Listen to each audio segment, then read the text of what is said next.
The soldier escaping the Black Mountain reached Eden Hall, his soul departing. He ran, stumbling over his legs, armor crushed and face covered in dust. He entered the palace screaming, "General, I must see General Vargos now!" The guards, seeing his state, took him inside. General Vargos stood before a massive city map. The soldier threw himself at the general's feet, panting, "They're dead, all dead, sir. Arian the jailer freed the beast. He freed Seraphine. She wasn't a normal being. She was a killing machine. She crushed bone, tearing armor with bare hands." Vargos turned slowly, eyes like a cunning fox. No fear, only recalculated plans. He lifted the soldier with one hand. "Arian, the mouse who moved stones, has grown fangs, and Seraphine, the raw power the Emperor wanted to tame, is free." He dropped the soldier. "Power is only beaten by weakness, and Arian's weakness is known." He looked at his guard, Silver. "Take a battalion to Arian's house. Bring the sick girl. If she resists, don't kill her. I want her alive. She's the bait that brings the beast to me, kneeling." At that moment, hell's gates opened on Arian's home. Soldiers broke the door. Poor Lara was sleeping, waking to screams. She tried resisting with her weakness, but Silver struck her with his sword's hilt. He carried her like a sack. Meanwhile, Seraphine and I reached the city outskirts. The sight was terrifying. Torches and guards lined the walls. Seraphine stood tall. Her stature made her an easy target. I whispered, "If we enter like this, we're exposed. Your power is great, but numbers defeat courage. We must reach my home before any fight." Seraphine looked at me. Her eyes lacked magical glow, but were like a hungry lion's. She nodded. She tore a large burlap sack, making a massive cloak. She covered her body, hiding her back to look like a giant man. I told her, "There's a secret entrance, an old sewer used by thieves. It leads straight to the slums." We descended. The smell was lethal, the darkness absolute. We walked through murky water. Seraphine moved steadily, never complaining, focused like a hunter. We emerged behind the blacksmith's market. It was night, but city movement was suspicious. In a narrow alley, a 5-guard patrol appeared. Their leader raised a torch, shouting, "Stop! Who's this giant with you? Why walk during curfew?" I tried lying, but the guards stepped forward rudely, reaching to pull Seraphine's cloak. In a split second, time stopped.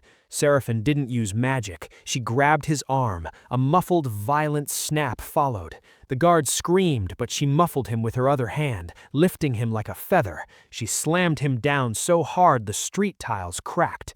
The other 4 drew swords. Seraphine needed no weapon. One punch to a chest crushed iron armor and ribs. The guard flew, hitting the wall, dead instantly. Another tried striking her, but she caught the blade. Her skin was dense like steel. She snapped the sword. With a swift circular move, she tossed him away. It didn't take 30 seconds. 5 corpses lay deformed. Seraphine wiped blood from her cheek. She said softly, terrifyingly, "Move, Arian. The scent of danger increases." We reached my house. I was breathless. "Lara, I'm finally here."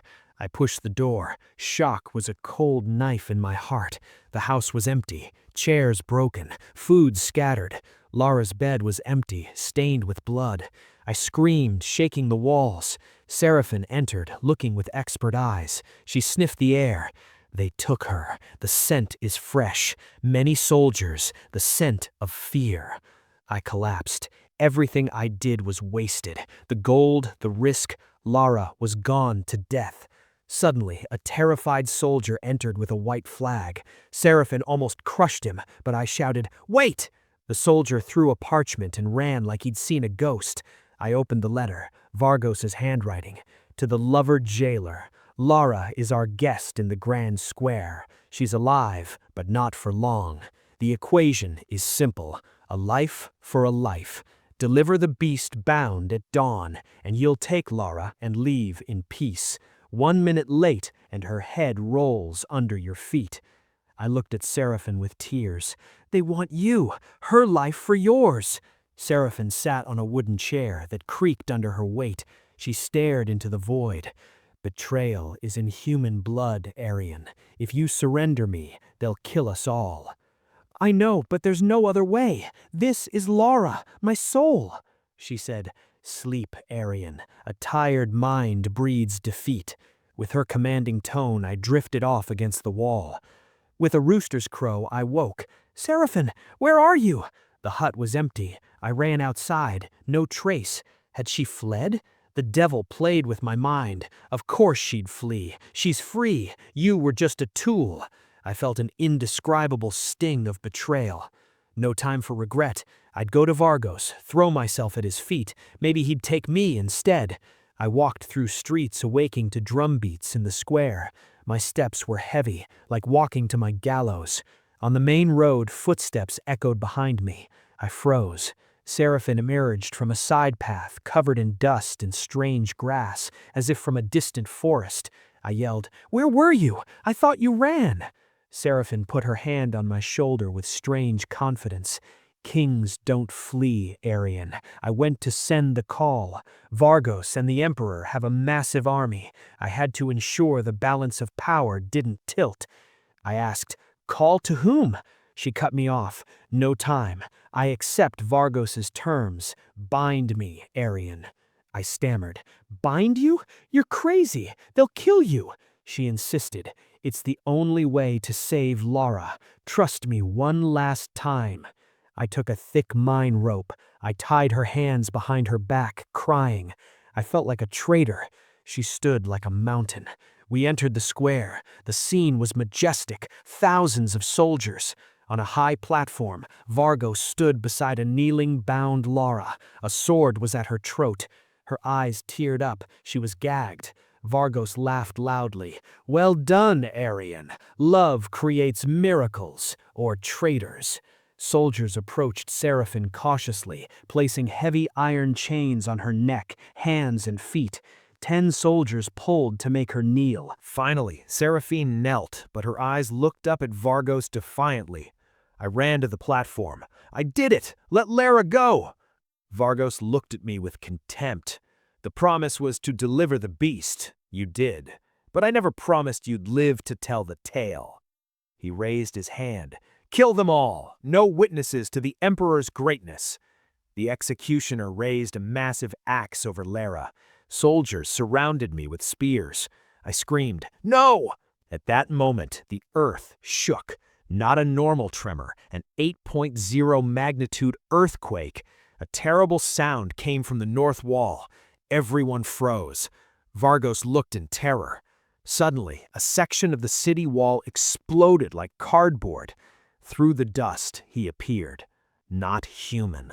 The same species as Seraphine, but vastly larger, almost 5 meters tall. Muscles like tree trunks, gray skin scarred from ancient battles. He held a massive, primitive warhammer. The hammerhead was larger than a man. His hair was black as night, eyes glowing with primal rage. This was King Kailen, Seraphine's father. Kailen let out a roar that made horses collapse from fear. With one leap, thanks to leg muscles, not flight, he jumped 50 meters, landing like a meteor. The shockwave tossed soldiers like toys.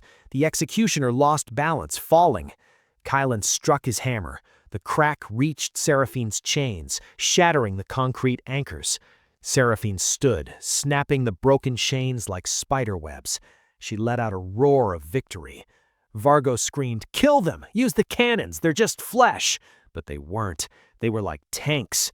Kailen and Seraphine stood back to back. The battle began. A one-sided massacre. Any soldier approaching flew through the air, bones shattered. Kailen swung his hammer, sweeping entire rows, armor crumpled like paper.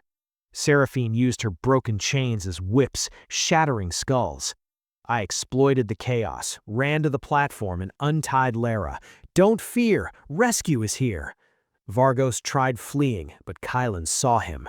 The giant king threw a wall fragment with terrifying precision. It hit the tent pole above Vargos. The platform collapsed on the traitor general. Seraphine yelled, "To the north exit, now!" Kailen acted like a minesweeper, clearing the path with his body. Any iron gate he met, he ripped from its hinges. Soldiers fled from the giant's wrath. We left the smoking city, running toward the clouds' chains, mountains no humans could climb. Kailen carried Lara gently on his broad shoulder, despite his ferocity.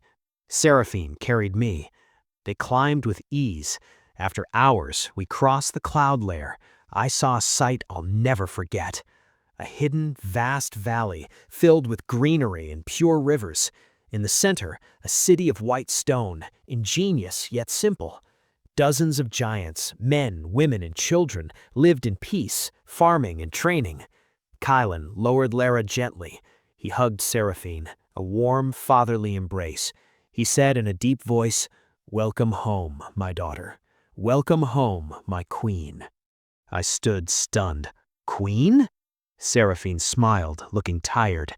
Yes, Arian. This is my father, King Kailen. I am the sole heir. I was on a journey and was betrayed by the Emperor's soldiers. When we escaped, I sounded the wind horn in the forest. Only my people hear it. Kailen approached, looking into my eyes with gratitude. Humans hunted us for our strength, but you, small in size but large in heart, risked your life for my daughter. Eden Hall is no longer your home. The human world is full of poison. Lara and I decided never to return to the world of poverty and injustice. We lived in the giant city. They were the kindest people on earth. They used their strength for building and protecting, not for war and destruction. Their sages healed Lara with rare herbs. Within a week, her health and beauty returned, brighter than ever. I built a small wooden house near the palace. Seraphine was crowned queen. She ruled with justice and strength. We saw her daily. We became her family. Lara and I grew old among a new generation of giants and our children. They learned that strength isn't just in muscle. Real strength is in the heart that sacrifices, and the loyalty that makes a giant kneel to protect a human. This was my story, the jailer who freed a beast and found his own paradise above the clouds. That's where our tale ends. Wait for more summaries. Peace.